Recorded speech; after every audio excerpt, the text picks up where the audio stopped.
Hello, what is up, everyone? Welcome to another album review.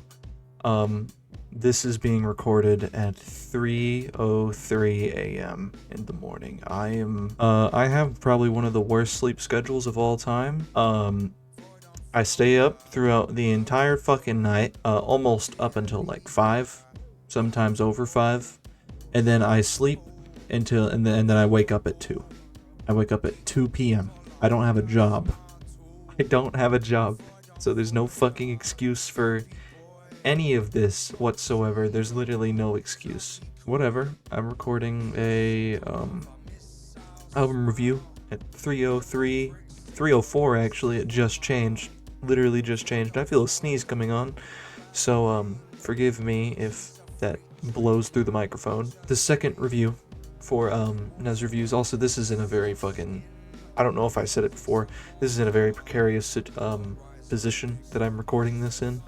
I am on my knees in front of my my desk. This is a very fucking ridiculous position that I'm in. But anyway, here it is. Here's the review. This one, this is IDLES TANGK. This is the only IDLES album that I had ever heard. I had to let this one sit a little bit. I listened to this album 3 times. 3 times.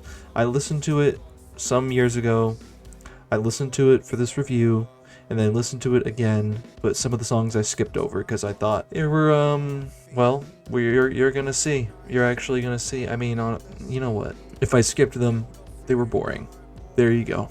Like, I don't really think there's any other way that anyone could portray my opinion on that. But yeah, some of the songs here were fucking boring, to say the least. But there are some highlights on this album, some very, very decent highlights on this album. So this was released 15th of February 2024, and I listened to it very close to its release date, just because like I was still on album of the year, and I still used that dog shit website, and I don't anymore. Fuck album of the year. All my homies hate album of the year. It's dog shit. But anyway, Joe Talbot, the lead singer of this group, I think after listening to this album and seeing what all the songs are about, this is what Joe Talbot needed in his life. This was some joy. Not only is this like reflected in like just the general purpose of these songs, but it's reflected in like his own perception of this album. He showed the world something that he needed most. He needed joy. He just needed happiness. He just needed a little bit of positivity in his life. And that's great. That's a good thing to give to people, I think. Haven't listened to a single other IDLES project. Literally not one. And I hear this one is kind of drastically different than like literally everything else that they've done. So probably not the best decision, but the name wheel with 1,400 different albums just landed on this one. I was kind of disappointed because I had already heard this album before and I wanted to do something new. But fucking whatever. Whatever, dude. Also, I'm gonna pull my chair up because this is uncomfortable. This is very uncomfortable. Alright, this is better. Studying the cover, it doesn't really seem to mean anything. I couldn't find any meaning. And, you know, I couldn't really find anything. It's just like an explosion. But, let's go ahead and get into the album. Let's look at the overall content. First song, you got Idea 01. This one is this is a very good intro, I think. I like the spiraling piano quite a bit. Sorry, I'm popping my fingers. Yeah, just overall, sound-wise, it was very nice. It was very, very good. Apparently, I learned on this track, Kenny Beats produced a large portion of this album, pretty much the entirety of it. I don't really know Kenny Beats outside of like that one collab that he did with JPEG, and that's about it. I don't really know him for much else. I know Kenny Segal, the underground hip-hop producer, but that's about it. This is a problem I pretty much had throughout the entire album. Vocals are so processed. I can just hear the budget in the microphone department. It sounds bad, kinda. It sounds kinda bad, but not too bad. Like it was at least it is bearable in some instances. Lush instrumentation, full of ideas. It's expansive. It's very creative. It's a good album. What? It's Pardon me. It's a good song, and I think it sets this album's overall theme of positivity up very, very well. It talks about like perseverance. It talks about like this family that is like just having like the absolute fucking worst time, but it keeps referring to this like this fire in the lyrics. It's like the fire, you know? I'm sorry about that. That was the most obvious vocal chop flex that I think I've ever done.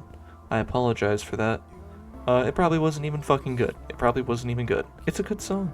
It's a good intro. It gets you into the listening seat, I guess. It straps you in very well.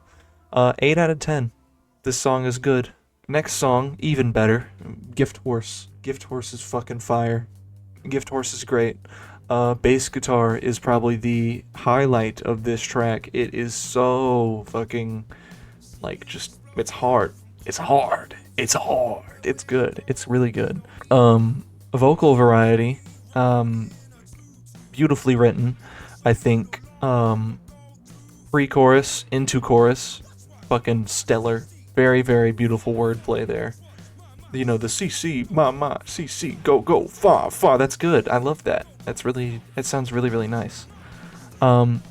Track feels really inventive at some points. Like, just some of the, textures. Yeah, textures, that's a good, way to describe it. Textures are great on this. There's a lot of, interesting sounds here and there. It's very, very, it's fresh, it's new, it's nice.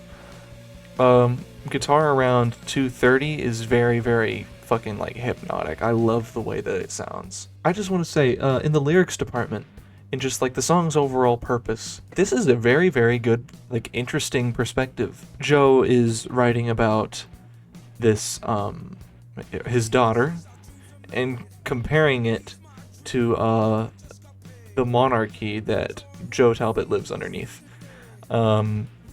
Basically saying, hey, fuck the king. Fuck the king. She's the king.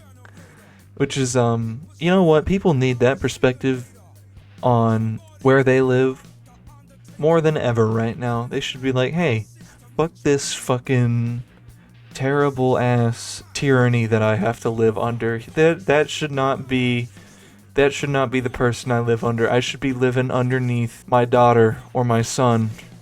You know? I should be living for the well-being of my children, and that's what everyone should be fucking thinking of when they're thinking about who should be in charge.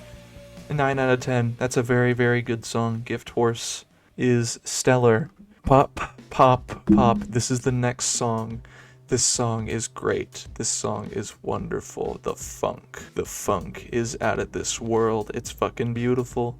I don't know what's going on. I have energy at 3:13 a.m. This is not present in the Megadeth review. I don't know what's going on. But, I don't know what's going on. What's happening? Anyways, this song. Oh yeah. Oh yeah. That's good. That's fucking good. Drum and bass. It sounds incredible.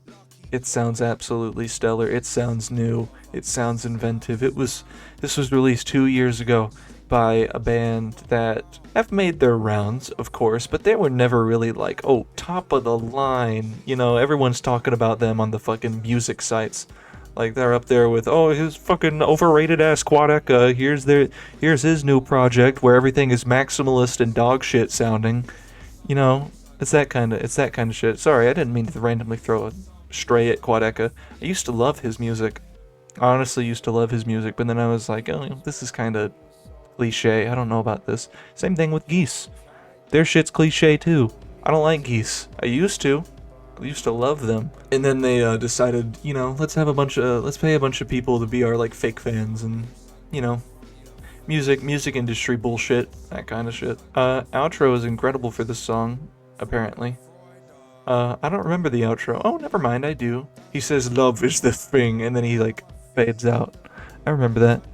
Chorus shows that this band is incredible at writing fresh sound. Yes, I agree. The way that this song is structured, bellissimo. It's beautiful. It's gorgeous. I love it. Very, very good writing on this one. I like Freudenfreude, joy on joy. That's good. I love Freudenfreude, or Freudenfreude. I don't know how to say it. Whatever. And Joe's perspective is an important one. This positivity, come on, get happy. That's exactly what I wrote in my notes. Come on, get happy, spelled Happey. Apparently there's a alternative version with Danny Brown for this track. It's not very good. I don't think Danny Brown added anything to this track, and I'm far from a Danny Brown hater. I quite love his solo stuff. I love Atrocity Exhibition. That's one of the most important experimental hip-hop albums of all time. It's very important. I'm not saying that it's a masterpiece, but I'm saying it's important. 9 out of 10. Danny Brown version, probably like a 8 or a 7. Stellar song. Roy. Baby. It's good. It's good. Chorus instrumental is insane. I never heard anything like it before. It's true. I haven't heard anything like it. I think that the mixing for the chorus is very like experimental, but it's nice. It's really nice. I love how loud the synth is. Like that really like that. Like a square wave? Is that even a fucking thing? The square wave. I don't know. But it's like sharp. It's a sharp synth. It's very, very noisy. I love it. I probably caused like myself long-term hearing damage from having this one turned up so loud. Excellent outro. I don't remember the outro. I listened to this fucking song like 3 times and I somehow don't remember the outro. You cannot blame me. Okay? You literally cannot fucking blame me. I listened to it 3 times. 3 times. I didn't mention it before. I might have actually. But on the notes it says I didn't mention it before. Joe's vocals, passionate, unique. I love Joe's voice. I love how he sings. He's fun. He's a fun singer. And the perspective for this song is very, very hard to imagine. At least, that's a loogie. There's a loogie in my throat. There's a Luigi in my throat. This perspective is hard to imagine. Like loving someone and then pushing them away out of frustration for your own love. And then realizing that you fucked up. Like, I don't know. I just feel like I could never fucking like write a song like this. Because I could never imagine myself even in a situation like that. But, I mean, I'm not perfect. I'd probably do the same shit. Yeah. 8 out of 10. Roy is a good song. We got, a gospel. I write in these notes for this one. A bit simple. The songs just don't stay in my mind for long. I guess so. Yeah. A lot of the songs later into this review, do not have staying power, and they kind of just, they're a blip. They don't really stay. I'm gonna be honest. Okay, I'm gonna cut myself off. I'm talking about future songs. We need to be talking about a gospel. This song, a gospel. At this point, I'm sensing a theme of perseverance. You didn't get that before? Notes, Nuzz reviews? You didn't get fucking Captain Obvious with these notes. But yeah, this song is perseverance. Remembering all these relationships that this guy has gone through and not really seeing them as like a negative thing, but wanting to grow from them. You know, I think that that's good. Good perspective to have. Don't be a bitter bitch. Don't be a bitter piece of shit. You gotta grow. You have to be happy. Love yourself. You make mistakes. It's a fact of life. I appreciate the minimalism in this one. All the other songs before this one were like filled to the brim with instrumentals. What a weird way to word that. All the other songs before this were filled to the brim with instruments. This one, it's kind of minimal. It doesn't really have all that much. And I appreciate that, but it kind of fails to inspire much thought, at least for me, which kind of sucks.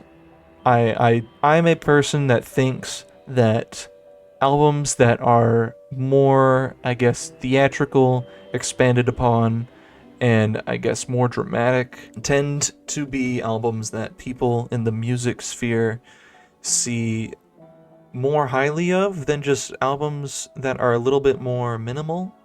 And I think that is highly, highly unfair, and I don't like that aspect of music critique, because you have like, everyone has like an idea of what is popular in music and what is like respected by critics and by listeners, and it's always the overly theatrical bullshit ones.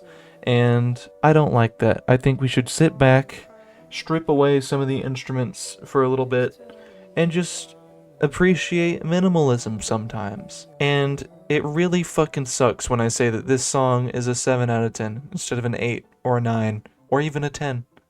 It sucks. I don't like that. Dancer. This one has an LCD sound system feature. Holy fuck. Everything that I have heard from LCD sound system, 2 songs by the way, has been stellar. Dance Yourself Clean is stellar. Home is stellar. Fucking amazing songs. Both of those are 10 out of 10s, by the way. Those are 10 out of 10 songs. Intro sample's cool.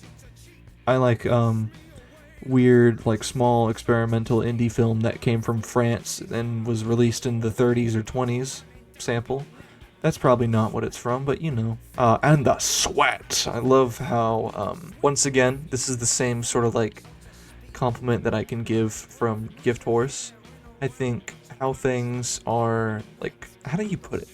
It's like the vocal songwriting, just like the overall way that things are said. Like, and the sweat, and the sweat! I like that. I think it's cool. I think the vocal performance is great. Dancing cheek to cheek, it's good.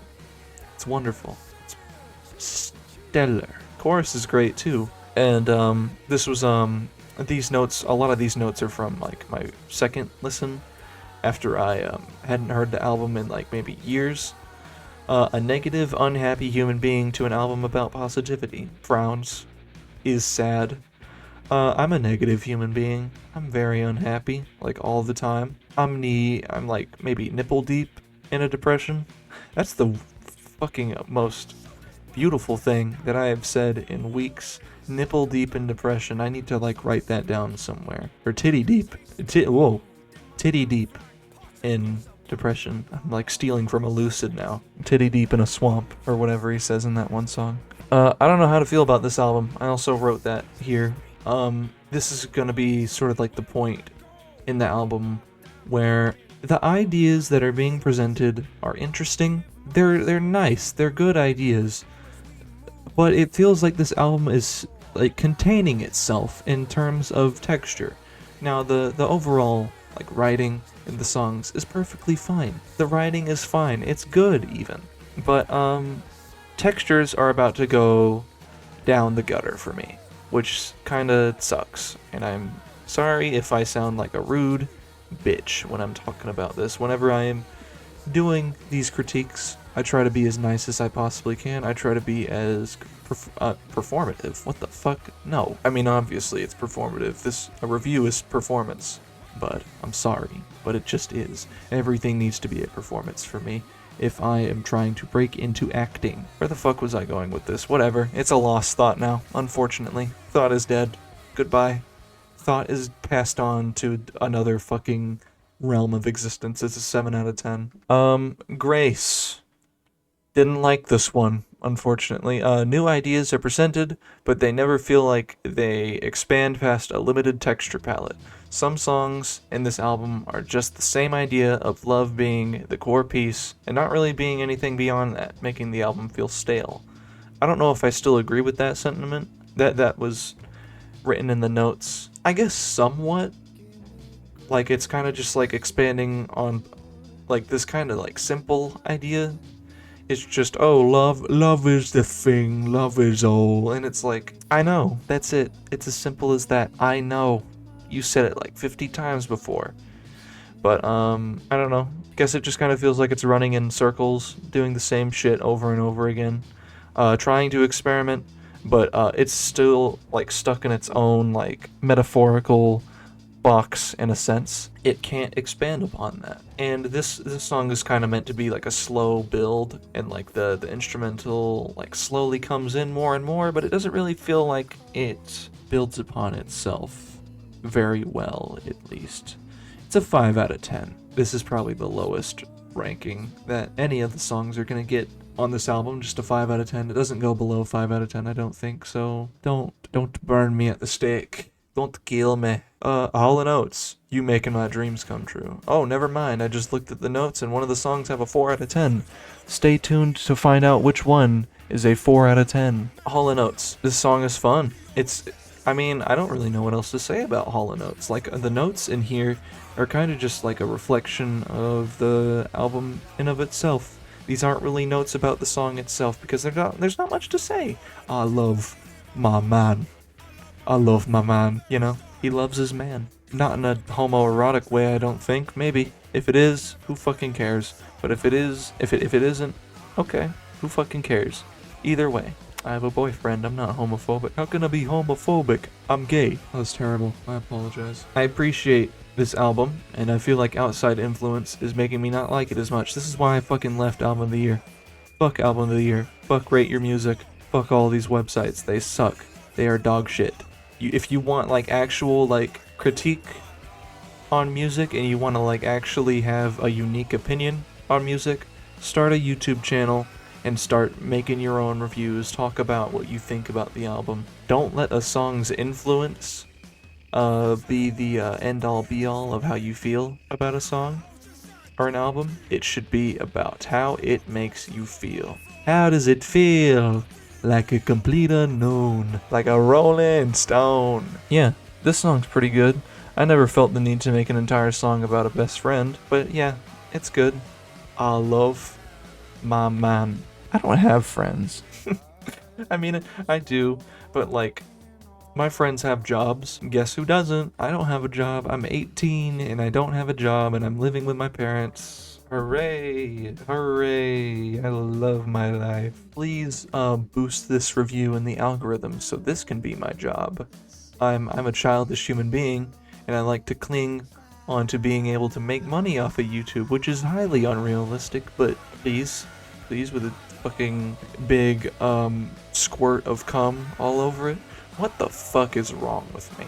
Anyways, 7 out of 10. Works as a punk song. It's good. It's fun. I love it. Energy is good. Next song, Jungle. This song bad as well. Song also bad. The instrumental feels... Okay, this is the notes. This is kind of like sarcastic, evil reviewer.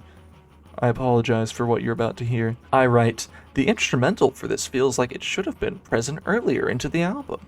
It feels like a better, and then there's a dash for like sarcastic effect. And then the piano comes in and sours the progression. Shut the fuck up, you nerd. You dork. You fucking dork. If my microphone isn't recording and I look over it, yes it is, it's recording. Okay. I don't know. Random thought in my head. Like it just wasn't recording and all of this energy was getting fucking wasted on dead air. Oh my god, I would have hurt someone. Post-chorus is well written at least. Songs don't feel like they end how they should. Yes, you know what? I didn't even mention this problem before. I don't really have a whole lot to say about this song in particular. It sounds good until certain parts. And those certain parts are boring and they make me snore. It's kind of just background noise, honestly. Like it kind of feels like we're not really doing a whole lot. They're good songs, we're just not doing a whole lot, and I kind of stopped caring. I stopped caring when all the other songs in the album up until this point have been somewhat interesting and actually have their own unique ideas, and then we just kind of got like this shit, and this is supposed to be like the progression, and it's like not really building off of the ideas all that much. It's kind of like if, oh, we're gonna build an elevator up to the top, and then, oh, we're just gonna like have maybe a few like stairs, like a staircase, and it's like, oh, okay. That's it? I mean, I thought we moved past the staircase, but okay. We'll do it again. Oh, another staircase. Oh, we're getting it to fucking ladders now. Oh, now everything's fucking flat. Now we aren't even going up. It's that kind of like disappointment in like the progression and the textures of this album that I have felt. It kind of like sours later on into the project. 5 out of 10, 5 out of 10. That's not that good for me. I apologize if I'm being mean. I'm not trying to be mean. Gratitude. This is the 4 out of 10 song.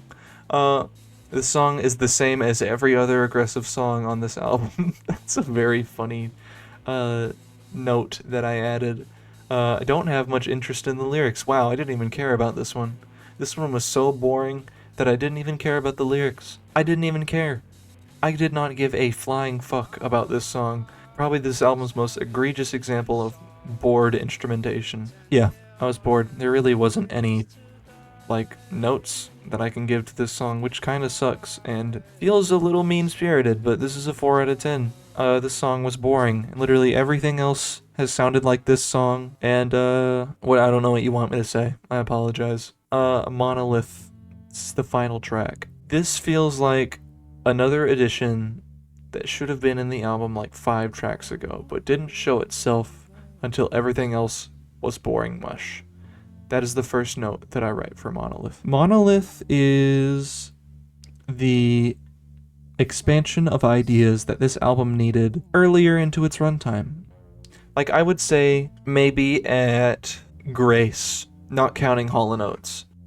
This needed to be where Grace was. Or actually, I mean, Grace is kind of like, we just did like 2 sort of like sentimental songs in a row, and then we had Dancer, which was like a fun song after that. Grace is sort of meant to be like a middle ground between those, so maybe not where Grace was. Grace just needs to be fixed in some way. I don't know what to fucking say about Grace, but it's mid.